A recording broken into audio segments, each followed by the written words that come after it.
Okay, I believe that we're ready to get started. Thank you for your patience. Good afternoon. Welcome to Hints for Healthy Eating, Food as Medicine, this month's Healthy You webinar. Today's webinar is presented as part of our Healthy You program to inspire and support you in living your healthy best. Thank you for joining us. My name is Chris Caldwell, and I'll be helping our speaker, Jendy Newman, share tips on eating well to manage and possibly even prevent some significant health conditions. Here are a few things to expect as we share today's webinar. A recording of the webinar will be available in a couple of days on peacehealth.org/food-medicine. Today's session will be interactive. Through polls, chat, and Q&A, we welcome and invite your participation. Sound will be muted during the session for everyone but the speakers to enhance the quality of everyone's listening experience. If you have technical difficulties, click the Help button. At any time, if you have questions or comments about today's material, type them into the box below the chat window. If you're on a smartphone, click the question mark to get to the chat screen. We will do our best to answer questions both throughout the session and later in the questions and answers. And while today's session is presented by a registered dietitian, it's best to see your own healthcare provider for your specific concerns. As a thank you for being with us today, we'll randomly draw the name of one lucky attendee to receive a Fitbit. Consider it a little boost to your New Year's resolution. We'll announce the winner at the end. So let's get started. Our speaker today is Jendy Newman. Jendy is a registered dietitian and certified diabetes educator at PeaceHealth Southwest Specialty Clinic. You might recognize her as our expert from last month's very popular Hints for Holiday Eating webinar. We're pleased to have her back today to take a deeper dive into nutrition and help you succeed in your wellness resolutions throughout this new year. Jendy has been providing nutrition education and counseling for adults and kids at Southwest for more than 20 years and enjoys partnering with individuals and groups to promote healthy lifestyle choices. She is an Oregon State University alum and lives in Vancouver, Washington with her family. And I could continue singing Jendy's praises, but let's get right to it. Jendy, take it away. Great. Thanks to be with you all. Happy New Year's. So first I'm going to give you an overview of today's session. We're going to talk about eating healthier and how that can help you fight disease, manage weight, and other health conditions. We're going to discuss healthier eating styles, primarily the healthy plate and Mediterranean, what to avoid and what are best choices for food and activity, and then some ideas for shopping, label reading, and portion control, and then put it together with some ideas for quick, creative, low-cost meals, and also discuss a little bit about exercise and how to create your action plan. So why do you want to eat healthier? So we recommend eating healthier because it may have a benefit for longer and better life. You can look and feel better, have more energy, to fight against and prevent chronic diseases by reducing weight, blood pressure, insulin resistance, inflammation, by helping immune function and gut health and blood sugar and normal body functions, including hormones. Eating healthier can even have a positive impact not just for you, but for your children and your grandchildren. So it might be nice to reduce reliance on medication and time at medical appointments. So I'd like to get to know you a little bit better by doing a poll to find out your top reasons about why you want to eat healthier. So if you will take a moment to look at these options, weight loss or weight management, reduced heart disease risk or cancer risk, reduce problems with asthma or arthritis, prevent or manage diabetes, or another reason that you can feel free to type in the chat box. During this brief talk, we will really only be able to scratch the surface of a food as medicine topic, but I hope to give you some important whys and some practical how-tos. I have many handouts and an extensive resource list On the right of your panel, you'll see some documents that you can click on and print or save. After the program, you'll also be able to access them later in the archived webinar. And also, I recommend that you follow your health provider's advice and see your health provider before undertaking any significant changes to eating or weight, especially if you have a chronic health condition, as you may need lab work or blood pressure checks to monitor you along the way, and maybe even changes to any prescription medications. So we'll see how we're doing on getting our poll results. We're doing really well. We're approaching 90% of those on the line as having voted. So give it just another moment before we go ahead and close.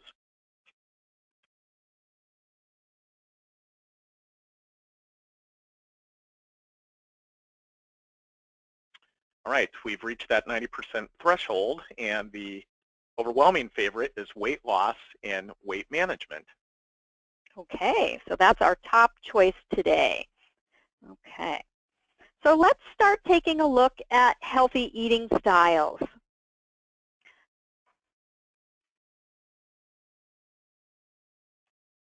So healthier eating styles you may have heard about are the myplate.gov, which is the icon here in the picture on the slide, the healthy or diabetes plate, the DASH diet or the dietary approach to stop hypertension, which was from a large clinical trial, the Mediterranean diet, vegetarian eating, clean eating, or anti-inflammation. Today I'm going to propose choosing a higher standard than just the myplate.gov. It's a great start, but I'm going to encourage us to go further with that to more of a whole foods Mediterranean eating style.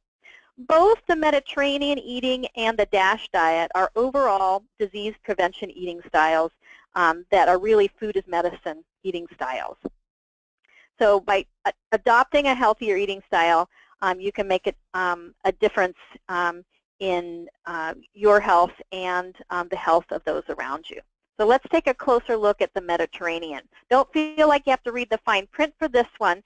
You do have this in the handout resources.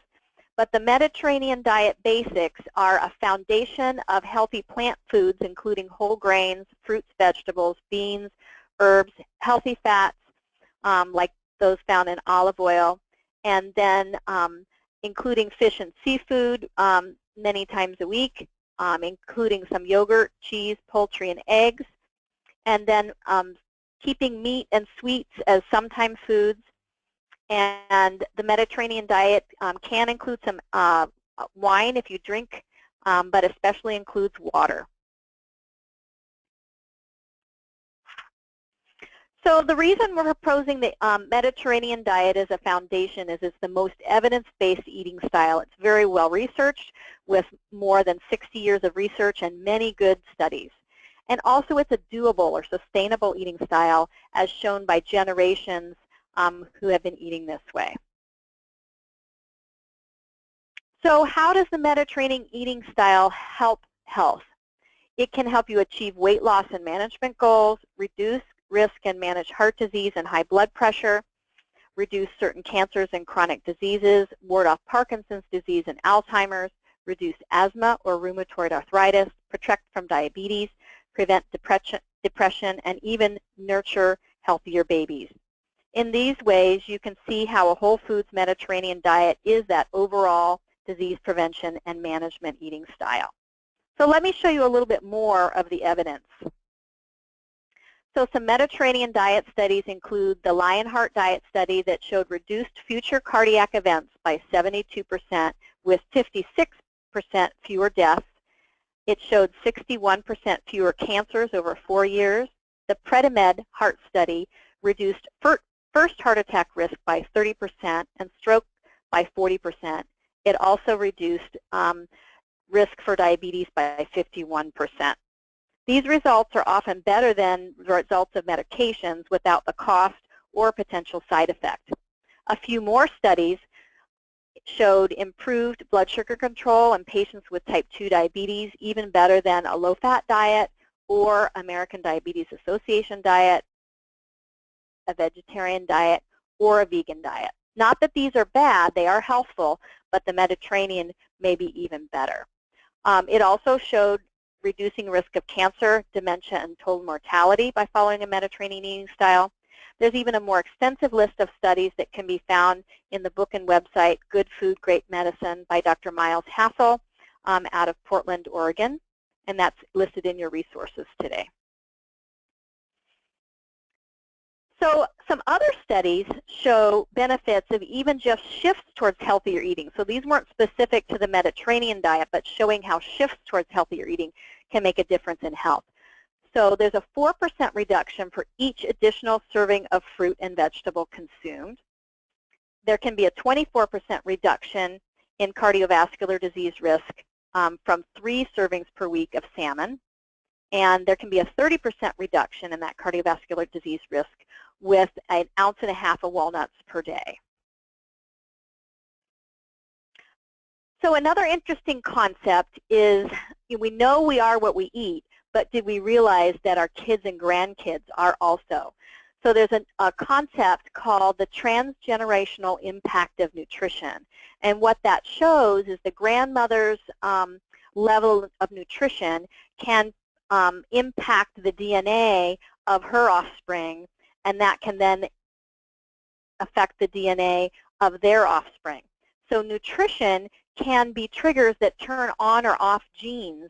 So there is a transgenerational impact of nutrition. So encouraging wellness throughout the life cycle can be very important.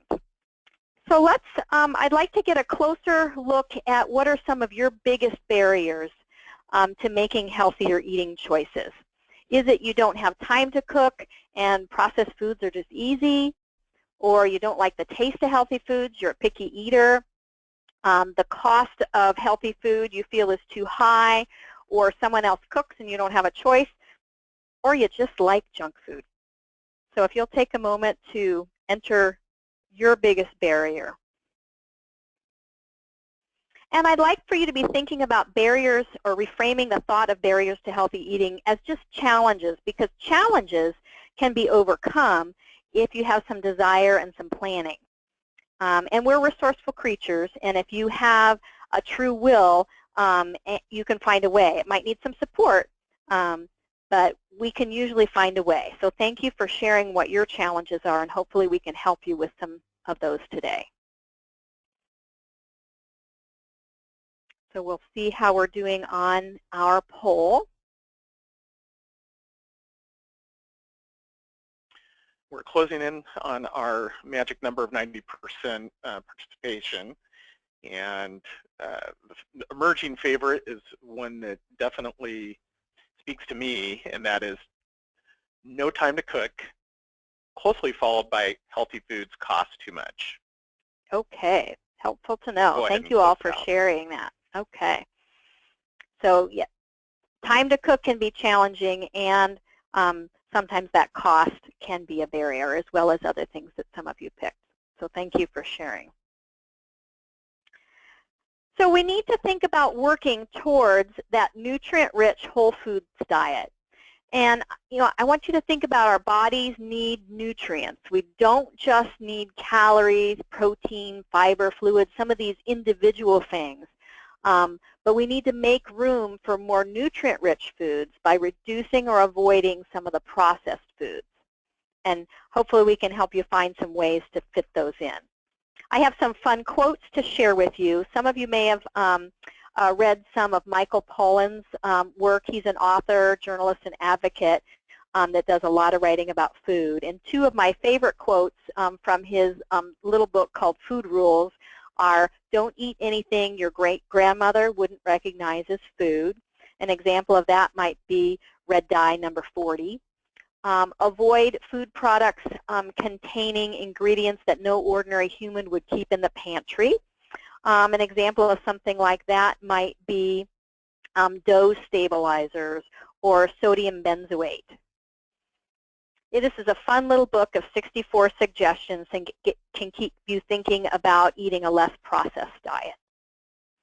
So let's build some foundations for eating healthy and shifting to more Mediterranean. So eating regular meals, so that would include trying to eat 3 meals, maybe 1 or 2 snacks. Prepare your own meals more often as much as possible, but they can be simple meals.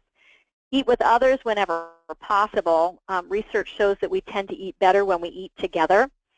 And balancing your plate, trying to include a variety of food groups, like 3 or 4 food groups.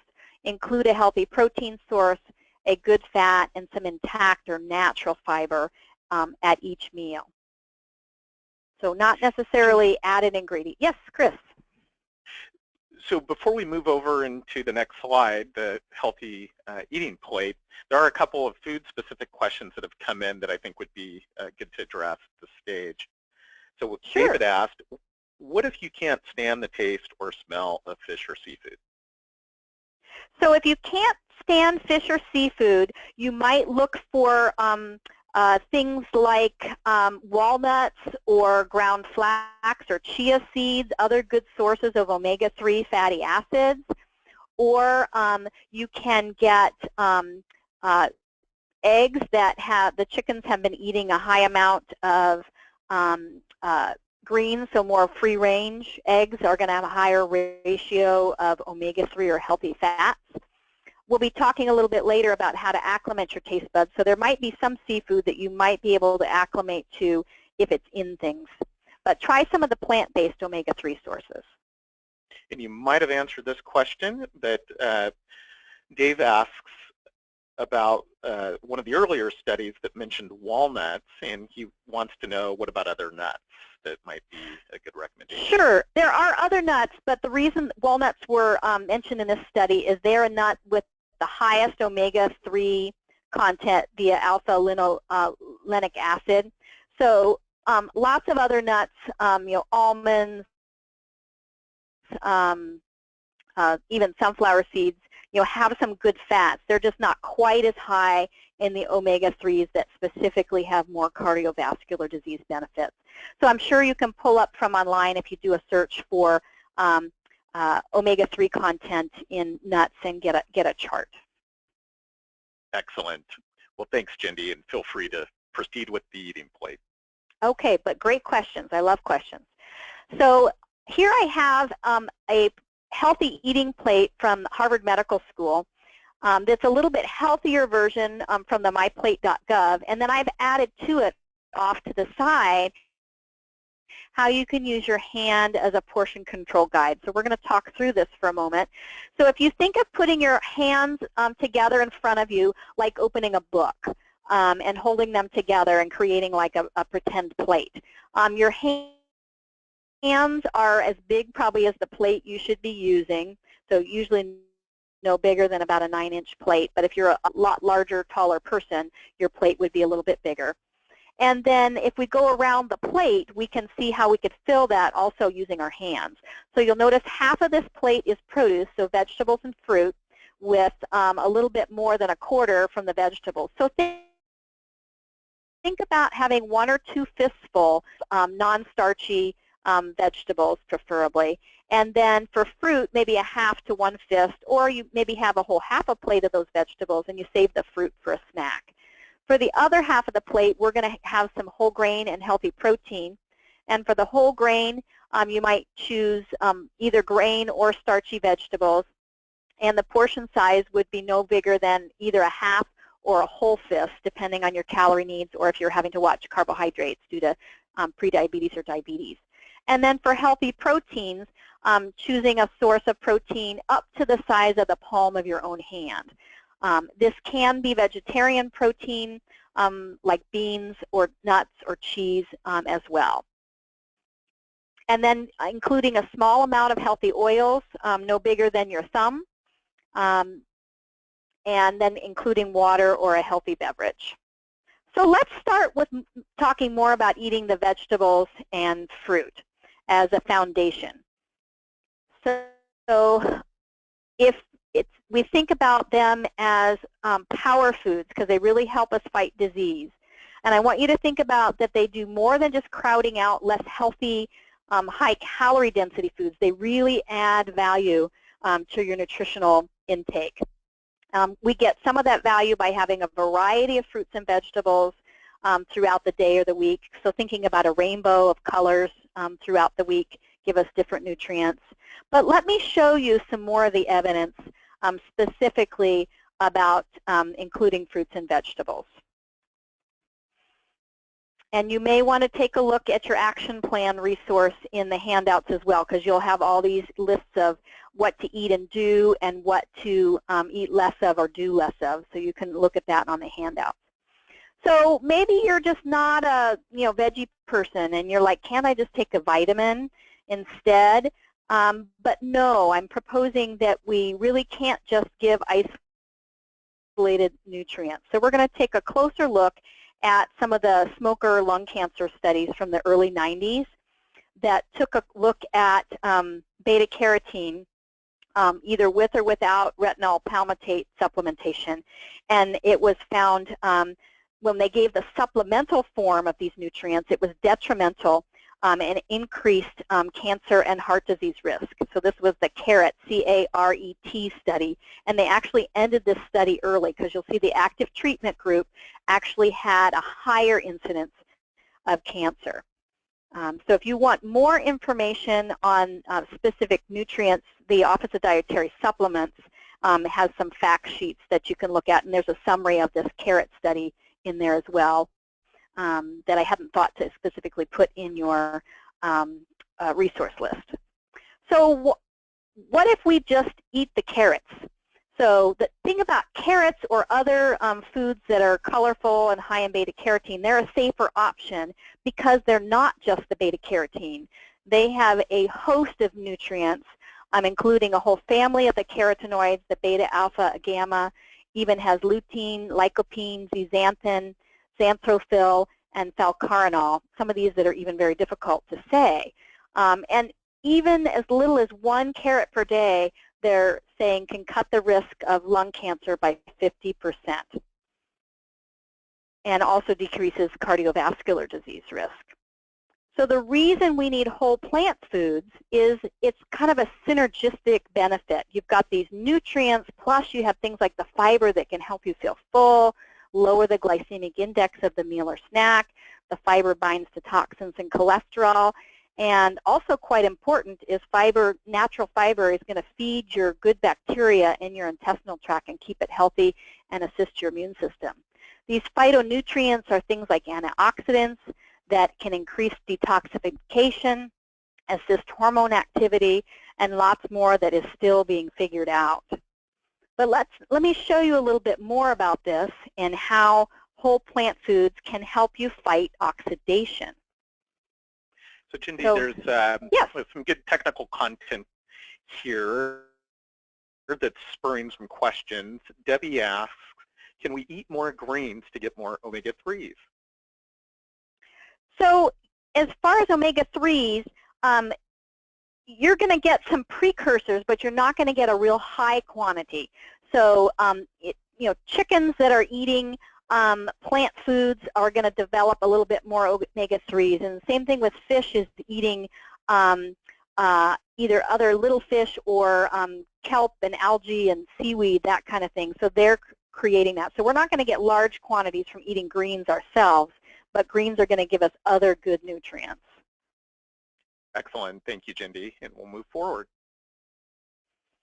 So let's take a look at how whole plant foods can help us fight oxidation. So oxidation occurs normally. It's basically the smoke damage of the fires of metabolism is how I like to describe it.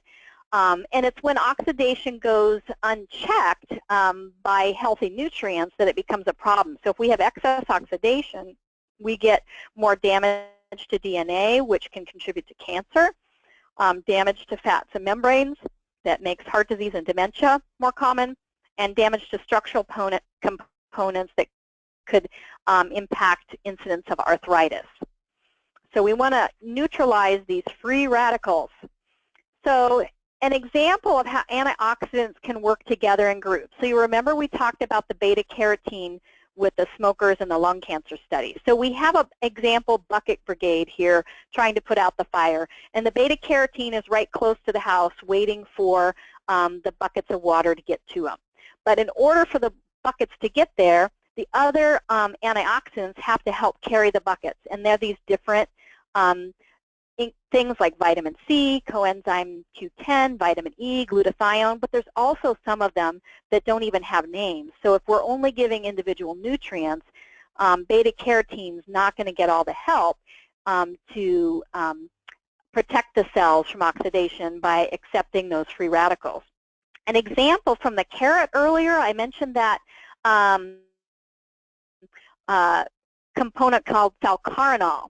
And that falcarinol, one of the things it can do is inhibit the growth of colon cancer cells.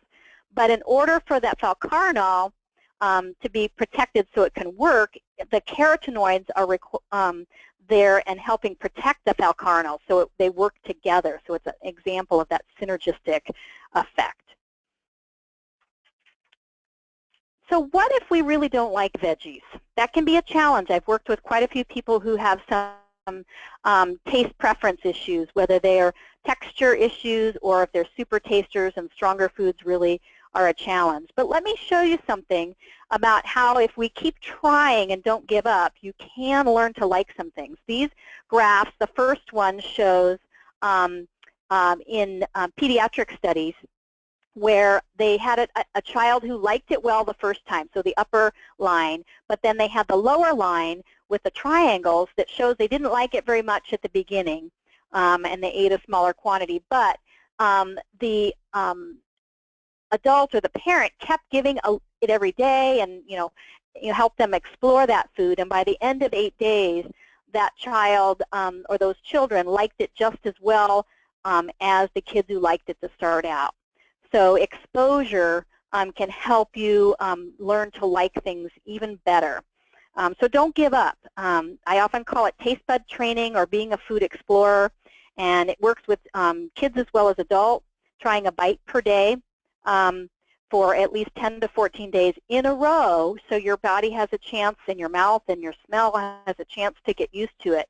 Some people, the first time they can't even consume the item and have to politely spit it out in a napkin. But if they keep trying, chances are they may get to be closer friends with that. But if you think about doing that, every 2 weeks working on a new food, you might find over a year's time that even if you only become friends with half of those items or even a quarter of them, you have increased your plant variety.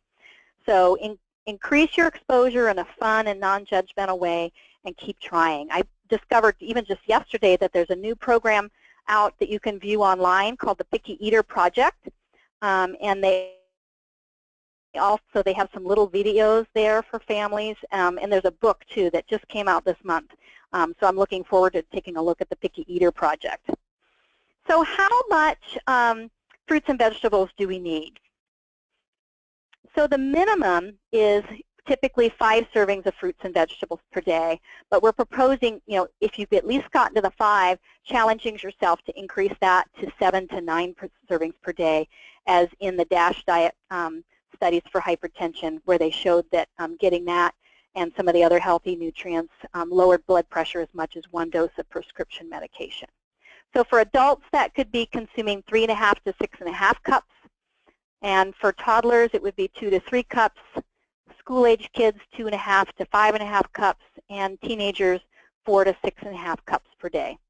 It sounds like a tall order, but if we have regular meals and we include some fruit or vegetable at every meal and snack, it's pretty easy to get to 5.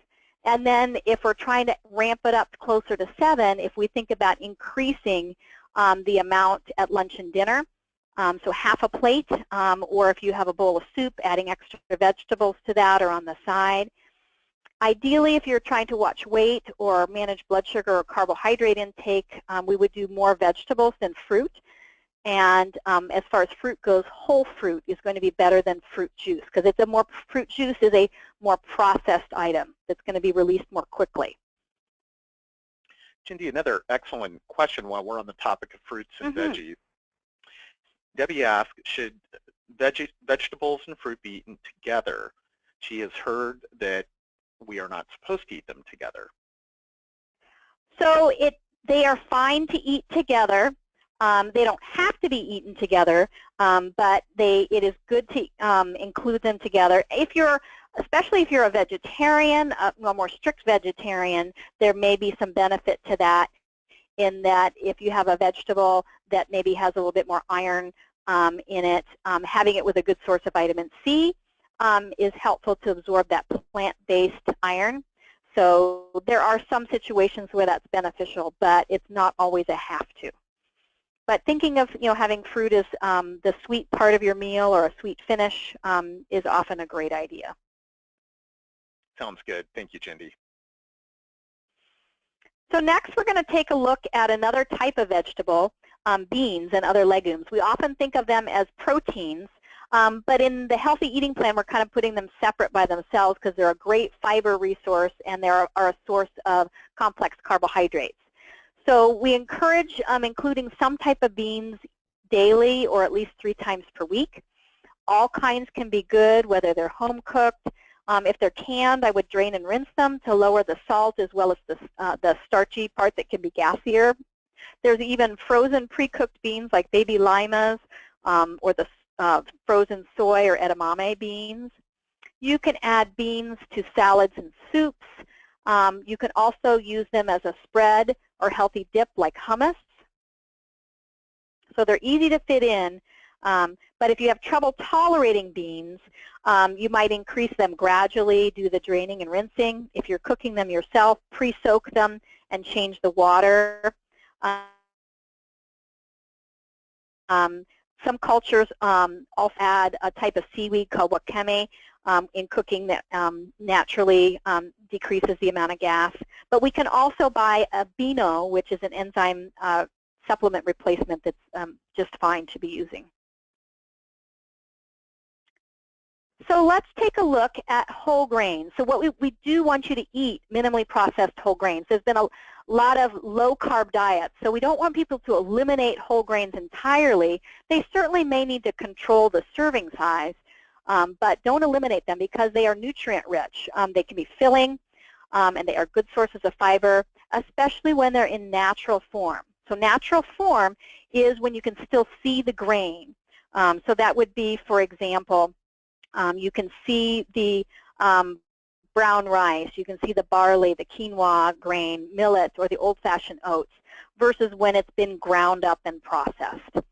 So I would encourage you to think about trying and cooking some whole grains. I've included in the resource list for you what the ratio of the grain to water and the cooking times might be.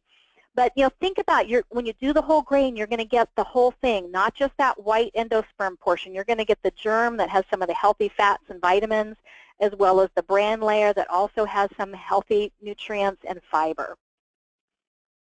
So Jendy, I anticipated in this particular slide receiving quite a few questions. I know gluten-free is a hot topic these days in nutrition. And Evangeline asks, do you have advice for celiac patients in regards to grains? Yes, there's many gluten-free whole grains, and people who have celiac disease should definitely stay gluten-free. And there's even on the chart that I've included for you, a number of those grains are gluten-free. And if you go to the source, the Old Ways, they have specifically a handout for cooking gluten-free whole grains. But even on this handout, the quinoa, the rice, the sorghum, the wild rice, the cornmeal or polenta if you get the gluten-free one, and the buckwheat and the oats and millet if you get them gluten-free are going to be all great sources of whole grains. Outstanding. We'll move forward. So let's talk a little bit about what to limit and avoid. We'll do this periodically throughout our conversation today. So initially, some of the things I want you to take a look at is limiting sugar. So refined sugar, real or artificial, because excessive sugar is pro-inflammatory that can increase risk for diabetes, heart disease, as well as obesity. And then fake sugars like artificial sweeteners can mess with stomach, brain, and hormonal responses. They're starting to look at whether that's also, part of that is affecting our metabolism. And also those artificial sweeteners, as well as regular, traditional sugar, keep your desire for sweet foods high. So you can kind of reset your sweet tooth if you reduce that. But if you're still using those intensely sweet artificial sweeteners, it's harder to reset your sweet tooth. So the less you have, typically the less you're going to crave. So if we're getting the sweets or the refined sweets out, that includes sweetened beverages. So sodas, sports drinks, sweetened coffees, sweet alcoholic beverages like cocktails, energy drinks, even real fruit juice. So sports drinks were really made for endurance athletes. So if you're not sport where you're, an hour or 2 hours, you water and a piece of fruit are going to be adequate. So so there may be some grains that are even labeled whole grains that are still highly refined, like puffed wheat and even Cheerios. So we know to avoid the white flour and the white rice, but there's a number of ready-to-eat breakfast cereals that are still very highly processed, even though they're whole grains, that I would maybe have you rethink. Could you eat those less often and maybe cook some oatmeal or do some soaked oats? So what about fish? Yes, Chris. It sounds like David and Evangeline had the same sweetener that I had this morning, which is stevia with my tea. They're asking if it's okay. So probably of the artificial sweeteners, the best choices are going to be stevia and Splenda, but they still are artificial and, they've been processed. It's not like you're taking the sweet leaf off the sweet leaf bush or plant and, crushing that up and putting it in. It has been refined, so some of the goodness, plant nutrients have been taken out of it, and you're just getting that refined, intense sweetness. Even though it may be less bad than some of the artificial sweeteners, I'm really encouraging people to think about resetting their taste buds a little bit. It doesn't mean you can't use those, but you use them in very small amounts and see if you can still reset your taste buds. Fair enough. Thank you, Jendy. So another to-do is to try to eat fish or unprocessed meat, poultry, and include real eggs. So what would this look like? So it's eating fish at least twice a week, but if you can, including fish or seafood 3 to 4 times per week. But these aren't necessarily large serving. This is like a 3-ounce cooked portion about the size of a deck of cards. It could be fresh or from canned or from frozen, especially including once or twice a week fish that's rich in omega-3s like salmon, tuna, and sardines. Some people are concerned about the risk for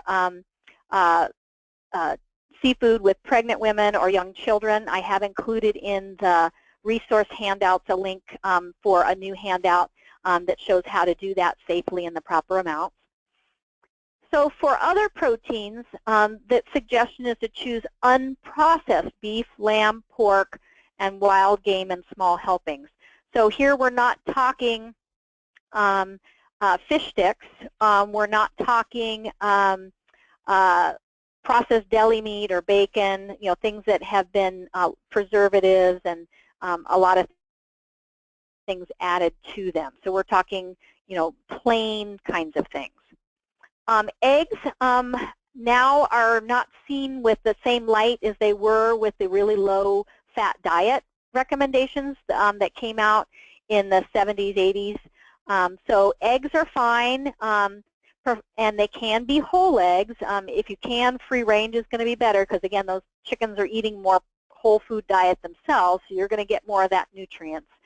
The one thing that we do recommend is the processed egg substitutes, because if you've ever looked at the ingredient list, there's lots of stuff added. So the plain egg whites are okay, but you can include some yolks too, because there are some good nutrients in the yolks. So what about dairy? So dairy, we want you to eat some if you can, preferably some cultured dairy, because through the Mediterranean diet, that has culturally been one of the best tolerated as well as most healthy choices. Dairies are important sources of protein, calcium, magnesium, probiotics, cancer protective vitamin K, and other nutrients. So some of your best choices here are going to be plain yogurt and unsweetened kefir, a yogurt type drink. And here in the context of a Mediterranean healthy diet, 2% and whole milk are actually okay. But it doesn't mean if you're watching your weight or you're under the care of a cardiologist and you're having trouble managing your fat intake that you should go back up to that from regular. But we should be getting a balance of some fat in our meals to have a more balanced meal. Aged cheeses can be included, like sharp, cheddar, Parmesan, feta. Some of those softer, super easy to eat cheeses, you may want to watch out because we tend to eat too much of them. Even butter in a small amount can be included, but best from grass-fed animals. Avoiding sweetened dairy products. So that would be the intensely sweet yogurts that are more like the candy yogurts, as well as things like chocolate milk or strawberry milk. I know that there's a number of people that have lactose intolerance, so you can choose pre-treated lactate milk or the lactate supplement, or use some plant-based milks. Probably the best among the plant-based milks are probably the organic soy, primarily because it does have a protein content to it, whereas the others are often very low.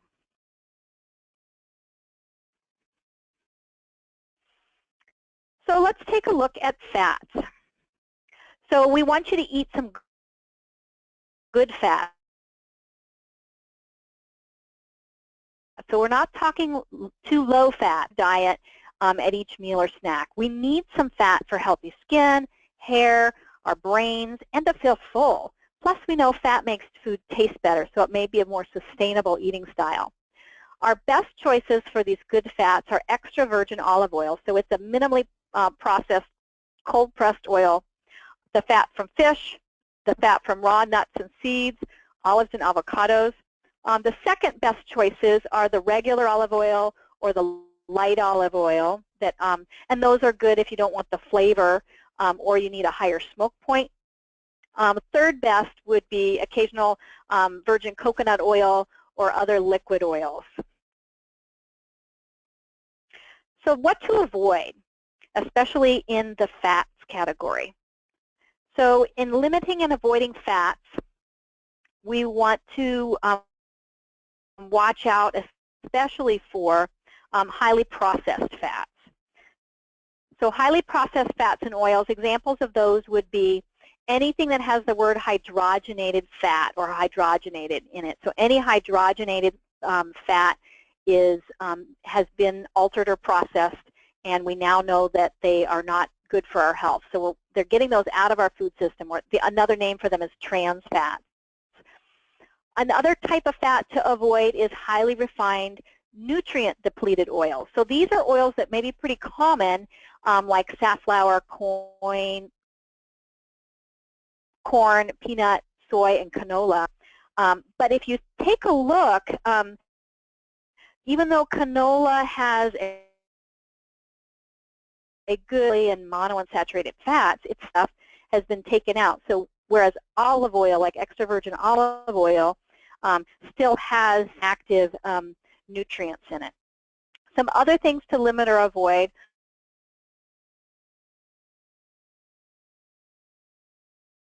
are highly processed meats. Like some of the rotisserie chickens have extra sodium or things injected. And the reason we want to watch out for these is the unhealthy preservatives and that excess salt, and sometimes even have extra sugar, like some of the jerkies, like the teriyaki jerkies and things, can actually have a fair amount of added sugar to them as well. Another thing to watch is fake or highly altered foods. So these are the junk foods that use ingredients that we don't find in nature. So an example might be non-dairy creamer, fake whipped cream like Cool Whip, TVP or textured vegetable protein that's often used by people on vegetarian or vegan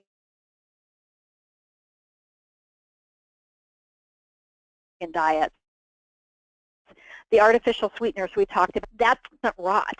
And so those are highly processed foods that don't have much nutritional value, and they may have some bad things like the bad fats in them as well. Another thing to limit bad diets. So those are diets that typically may eliminate and may not be balanced for the long run.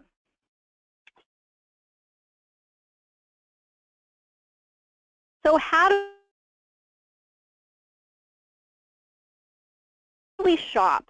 And that includes our shopping. So we want you to buy real food. Typically the less packaged, the better, because it's typically going to be less processed if it has less packaging.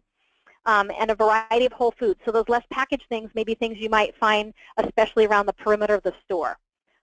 Try to get a rainbow of colors in your cart each week. Search for the minimally processed foods. So you can get oats in the form of old-fashioned oats, which would be better than even plain Cheerios that we think of, oh, that's not a high-sugar cereal, but it's not going to be as beneficial as real old-fashioned oats or steel-cut oats might be. So to help you with this, we have a handout in your resources on the webinar that you can click on there that's called Pantry Basics, and it has a shopping list handout by category and kind of by how you find things in the grocery store. So I would encourage you to take a closer look at that if you want some help with shopping. Additionally, some people want to know, when should I buy organic, or when does that make a difference? So I have a little information for you here on when to buy organic, local, or grass-fed if you can for certain items. So with butter, milk, eggs, meat, poultry, soy, and tofu, those are things to go organic or local or grass-fed when you can. And then there's this resource called the Dirty Dozen, this Dirty 12, or the Clean 50 and the Clean 15. This is from the Environmental Working Group, and they put this out again every year. They haven't come out with the 2017 one yet.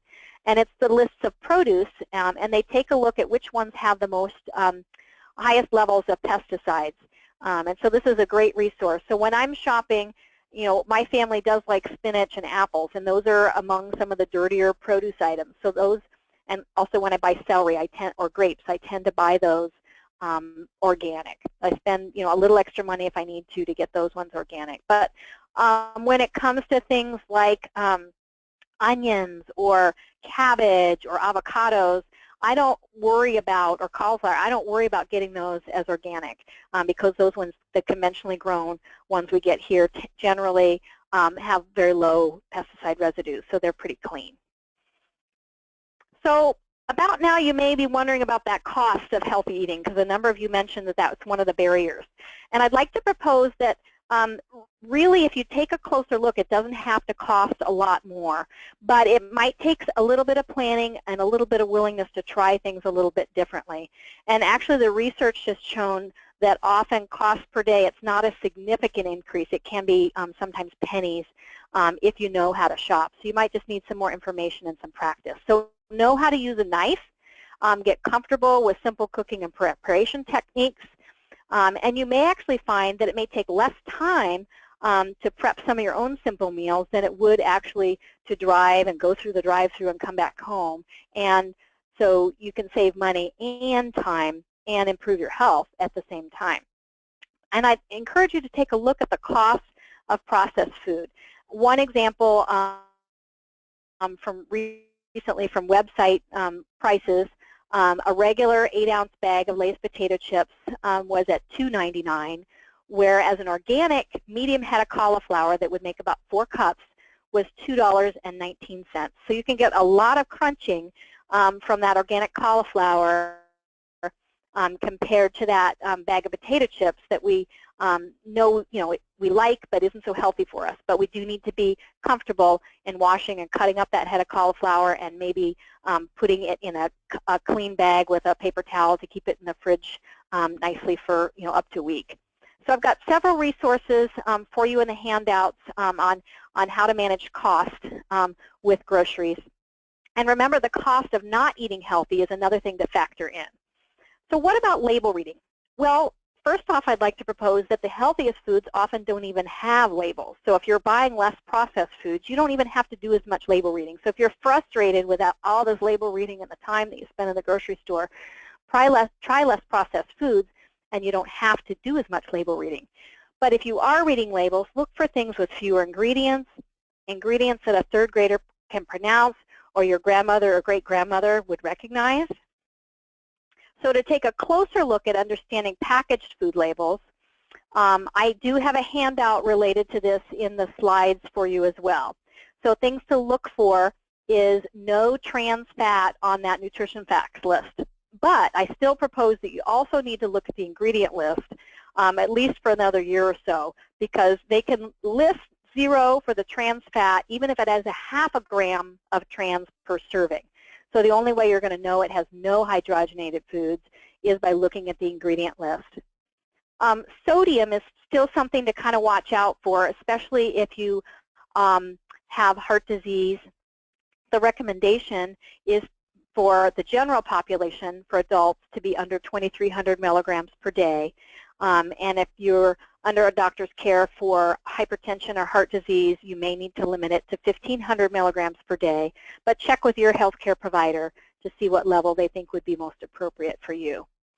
Look for fiber. And I mentioned earlier to look, ideally for intact fiber, not fiber that they've added. So, you might see on an ingredient list where, maybe it has a little bit of whole grain, but it has a bunch of other grains in it that are refined, and then they've added maybe inulin or a refined bran fiber or something like that. So if you can, get it from things that had the natural fiber. But overall, try to get about 25 grams per day. If you're eating a whole foods diet where you're getting your 5 or even 7 servings of fruits and vegetables and at least half of your grain is whole grain and 1 serving of beans a day, you're probably getting 25 without having to count. So labels, looking at them for fat, the saturated fat, you want to try to keep 15 grams per day, and then avoid the added sugars. It's best if you add sugar yourself. So added sugars to limits, you can see here on this slide. In 2018, they're going to show the added sugars on the labels for you. So those you'll be able to look at. So what about putting together meals? So we have a handout for you called Quick Pick and Mix Healthy Meals. And it's a great idea for how you can stock foods on hand so you can quickly prepare. Think of that healthy plate and how you can put that together in a stir-fry soup or casserole. You're going to pick up to a palm-sized piece of protein, some healthy carbs, some vegetables, some seasoning or a sauce, and throw something together. And then you might have fruit or milk along with it or move those into a snack. And there's also extra web links on this handout for more ideas. An example is from the Good Foods on a Tight Budget resource in your handouts where you can make it a meal salad. You choose some leafy greens from the first column, whatever kind of vegetables you have on hand, and then there's some example of some tasty toppings you can throw together. They also have how to make your own quick salad dressing so that you can make a quick, low-cost meal also. So before we get ready to head towards questions and answers, I want to make sure we at least discuss exercise briefly, because in life balance and with the Mediterranean pyramid, being active is also a significant piece of the puzzle. So how much activity do we need? The recommendation for adults is a minimum of 150 minutes per week of moderate aerobic activity. More is better, so if you can get 300 minutes, that's even better. If you're able to do more intense activity, then you can decrease the amount of time. It's also helpful to add muscle strengthening activity at least twice a week. So what types you actually choose, I encourage people, do whatever you can or whatever you will do, even if you only tolerate or have time for 10-minute bouts of exercise. Those will add up. I encourage that if you want more information for exercise, that you take a look at Dr. Bigley's previous webinar on exercise. So what to limit or avoid when it comes to activity? Avoid sitting longer than 90 minutes at a time. Take some activity breaks. They're now saying sitting is the new smoking as far as impact on detrimental to our health.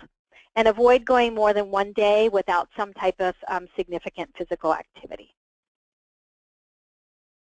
So I know we've talked about a lot, and I want you to at some point download or take a closer look at the handouts that are here on the sidebar. They'll also be available for you in the archived webinar at the peacehealth.org/food-medicine. And so there's 5 different documents there, plus a lot of different resources that you can tap into. So before we start going to our action plan, though, I'd like to get a feel for how you feel like you're doing on your fruits and veggies now. So I want you to do a little bit of a self-assessment on fruits and vegetable intake, so you can start taking a look at what you might want to do for your action plan to see if you might need to include something related to fruits and vegetables. So if you'll go ahead and vote, and we're counting a serving as a half a cup of finely chopped or something like a juice, or 1 cup if it's raw or leafy, or about fist-sized for a serving. So just be honest and tell us what your average is. And then we're going to take a look at encouraging you to look at that initial handout, the Take Action to Shift to Whole Foods, so that you can identify the things you're already doing well, give yourself credit for that, and then identify at least 1 or 2 areas that you would like to work on. Well, Jendy, we've reached just about 100% of our vote here, and okay. The favored answer is right in the middle there at 2 to 4 servings. Okay. And that's not uncommon. That's pretty typical for what we see for most averages. So most of us could use a tune-up on getting more fruits and vegetables. So a lot of people are getting at least 2 to 4, and some people are even getting 5 to 6, and very few are getting 7 or more. And so I'm raising the bar on you. I want you to get at least 5, and then once you get there, I don't want you to quit. I want you to keep going because you're going to add more nutrients that help you fight disease. So let's take a look at making your action plan to shift to whole foods. So like I mentioned, be sure and at least download the first handout, the action plan with the resources, and it has a picture of the healthy plate. And you're going to, as you go through to make your action plan, you're going to decide what works best for you. Some people are best making small shifts, working on 1 or 2, very simple things that are very specific. Like I'm going to start doing a half a plate of vegetables every night at dinner. I can at least do that. And then after a week or 2, maybe I'm going to try to do a half a plate also at lunch. Or some people are better if they go big and they really make a big change all at once, because then they can see see the progress in their weight and how they're feeling full. So you're going to know what kind of level of change is going to be best for you. Chances are you may need some support or help staying on track, and there's different ways to do that. You can discuss with friends, family, coworkers.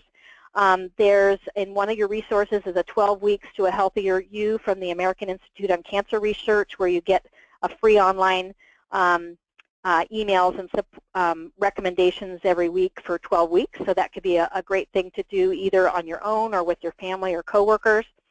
But you need to develop at least a simple plan. What I'm going to do, how I'm going to keep track of my progress, whether it's on my calendar or my phone, and reassess regularly. So I recommend reassessing once a week, especially before grocery shopping. Give yourself credit for the good stuff you're doing, and then take a closer look at the challenges and problem solving to set yourself up well for the next week.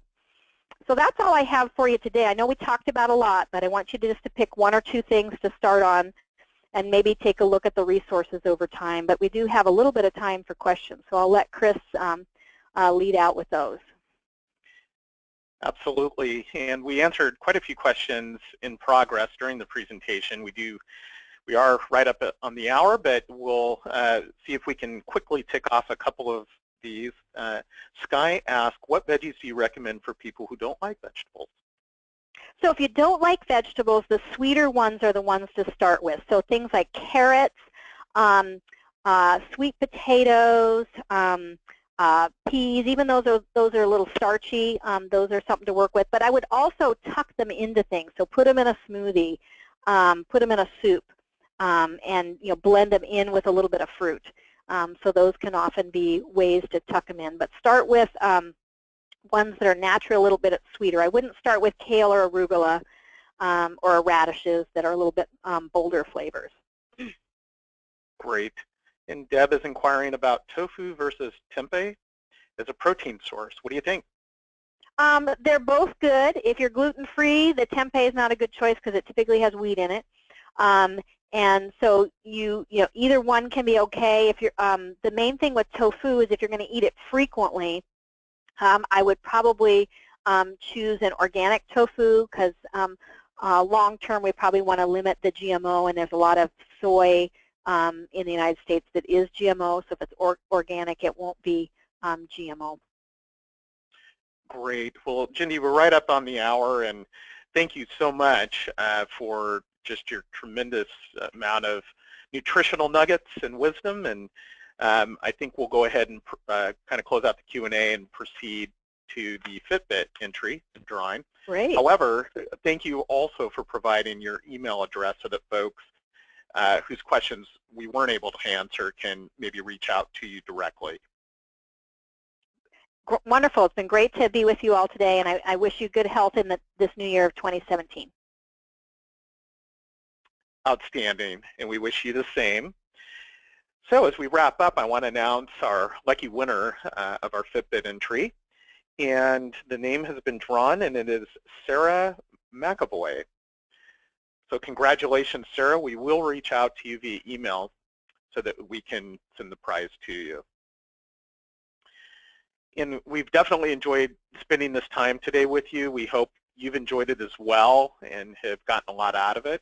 A recording of today's webinar will be available soon on peacehealth.org/food-medicine. And as you leave today's session, please take a moment to share your thoughts in our survey. We love to see your feedback so that we can improve as we go.